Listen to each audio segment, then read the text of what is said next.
Қайырлы күн, әріптестер және оқушылар. Мен Уайысова Гүлайым Жанболатқызы, Алматы қаласы Түрксіб ауданы номер 32-ші жалпы білім беретін мектептің бастауыш сынып мұғалімі. Бүгінгі біздің ашық сабағымыз қазақ тілі пәнінен 4-ші сынып, тақырыбым зат есімнің септелуі.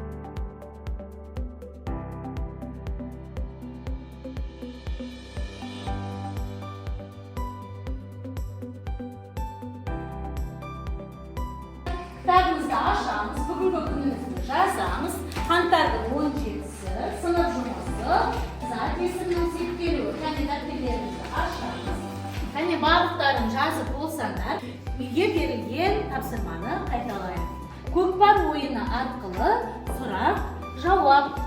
Балалар, қазір көкпар ойыны арқылы сұрақ, жауап жұмысын жүргізетін боламыз. Өткенге шолу. Қазір осы жерде тұрған номерларды таңдаған кезде сендерге сұрақ шығады. Қазір бірінші номерді таңдайық. Зат есімнің сұрақтарын айт. Мысал келтіріп сөйлем құра. Раяна. Зат есімнің сұрақтары кім, не, кімдер, нелер. Жақсы. Зат есім дегеніміз не? Керімбек, Раяна айта ғой. Зат есім заттың атын білдіреді. Ол кім, не, кімдер, нелер деген сұрақтарға жауап береді. Бірге оқиық. Зат есім, сын есім, сан есім, етістік, Жауап, одақай, ертегіш. Қазақ тілінде неше сөз табылған? 9 сөз табылған.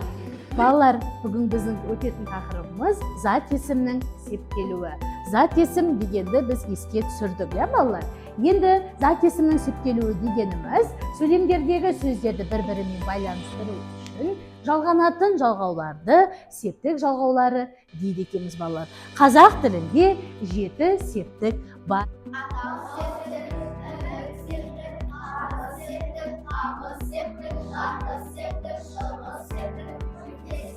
Өте жақсы. Қазақ тілінде 7 септік бар екен. Енді балалар, бұл 7 септіктің өздеріне тән жалғаулары бар екен. Және сонымен қатар сұрақтары де бар екен. Ал кәне, атау септіктің жалғауы бар ма екен?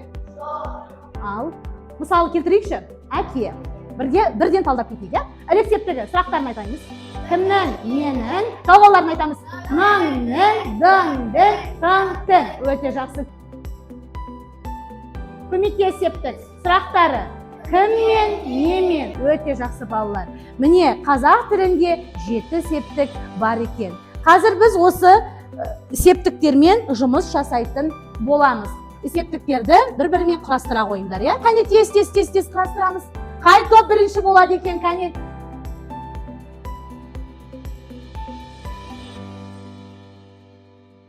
Тапсырманы бұлай қазір жүрек әдісі арқылы, шеңбердің жүрек әдісі арқылы, жұмыртқа әдісі арқылы оқитын боламыз. Жақсы ма мәтінді? Бірінші жаттығуды, 26-шы жаттығуды мәтін оқып шығамыз. Кәне, жүрек әдісі бір топқа беремін, жұмыртқа әдісін екінші топқа берейін, және дөңгелек әдісін үшінші топқа берейін. Көктің қайдан ұсақ тамшылары бірігіп жерге жаңбыр болып жауады. Қыста биіктегі су тамшылары қатып мұз жиыршығын түзеді. Олар жабысып қарға айналады.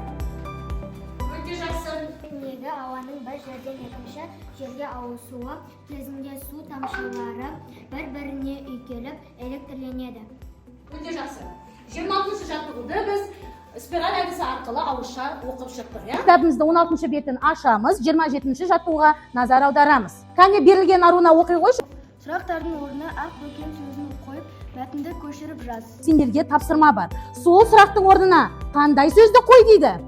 Ақ бөкен сөзін қоя отырып, дәптерімізге көшіріп аламыз.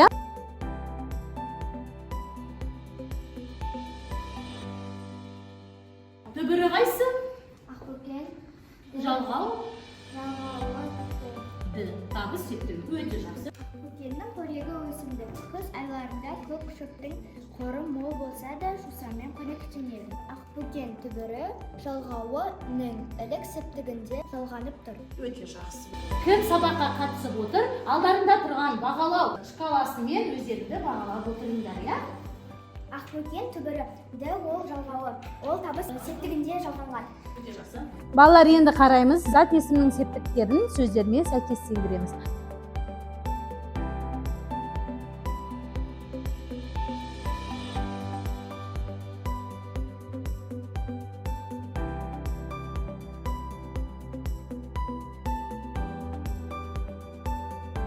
Атау септік, ата-аналар, дәптер, айғаным, көмектес септік оқушымен, отпен, пойызбен. Өте жақсы.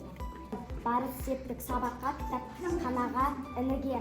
Шығыс септік, жартыстан, өзеннен, биіктен. Көмектес септік оқушымен, отпен, пойызбен. Өте жақсы. Кәне дәптерімізді ашамыз. 29-ды балалар ноутбук әдісі арқылы дәптертеріңе орындайтын боласыңдар. Адам сөзін септеп жаза қойыңдар дәптертеріңе.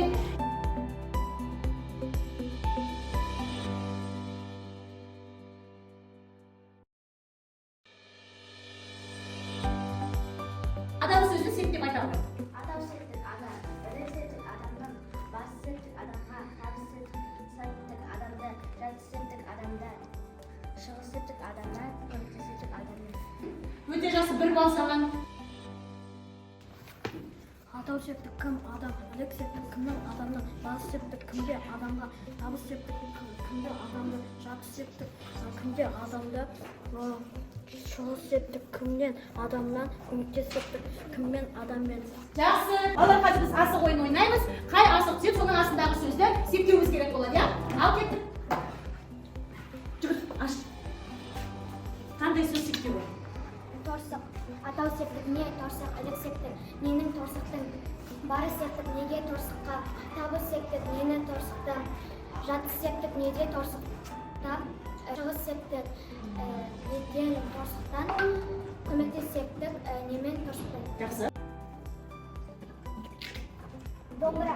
Атау септік, не домбыра, ілік септік, ненің домбыраның, бары септік, неге домбыраға, табыс септік, нені домбыраны, жарты септік, неде домбырада, шығыс септік, неден домбырада, көмектес септік, немен домбырадан. Жақсы, өте жақсы. Балалар кәне кішкене сергіп, демалып алар, ол үшін барлығымыз орнымыздан тұрамыз. Тақтада қандай оюлар көрсетіледі, сол оюларды қайталайтын боламыз.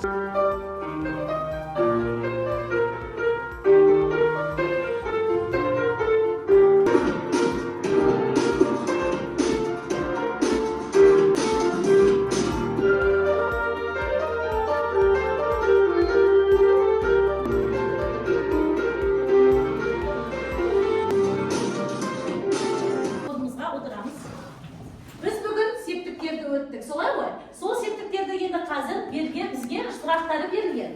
Сол сұрақтарына өзінің тиісті септігін орнына қоямыз.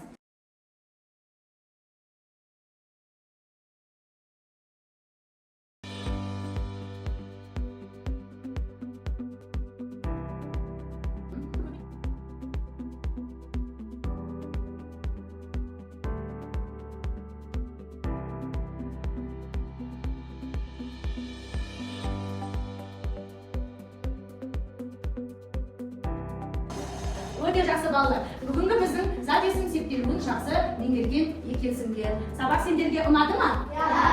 Жақсы. Бүгін қазір бағалап жіберейік. Кімге қанша балл? Арунада 9 балл екен, өте жақсы. Раяна 9 балл. 9 балл екен. Ердос 8 балл, 9 балл сезімге. Айзере 8 балл. Кімге 9 балл? 9 балл. Алиханда 9 балл, иә? Жақсы, өте жақсы балалар. Сабақтары ма? Жақсы, демала болды. Бүгінгі қазақ тілінен өткен ашық сабағым өз мақсатына жетті деп ойлаймын. Сабаққа белсене қатысқан балаларыма да рахмет. Сабағымды бағалауға уақыттарыңызды бөліп келген ұжымдастарым, сіздерге де көп рахмет.